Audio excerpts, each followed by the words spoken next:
فتبسم ضاحكا من قولها وقال رب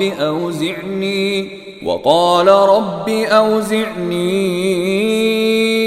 أن أشكر نعمتك التي أنعمت علي وعلى والدي وأن أعمل صالحا ترضاه وأدخلني برحمتك في عبادك الصالحين۔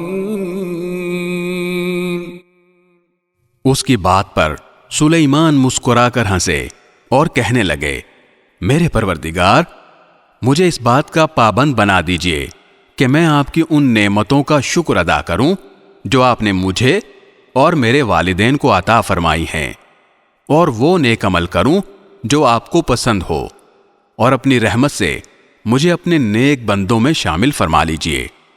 وَتَفَقَّدَ الطَّيْرَ فَقَالَ مَا لِيَ لَا أَرَى الْهُدْهُدَ أَمْ كَانَ مِنَ الْغَائِبِينَ۔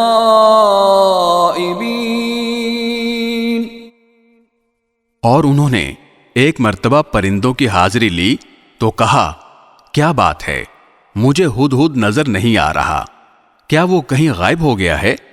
لَأُعَذِّبَنَّهُ عَذَابًا شَدِيدًا أَوْ لَأَذْبَحَنَّهُ أَوْ لَيَأْتِيَنِّي بِسُلْطَانٍ مُبِينٍ۔ میں اسے سخت سزا دوں گا یا اسے ذبح کر ڈالوں گا، الا یہ کہ وہ میرے سامنے کوئی واضح وجہ پیش کرے۔ فمكث غير بعيد فقال أحطت بما لم تحط به وجئتك من سبأ بنبأ يقين۔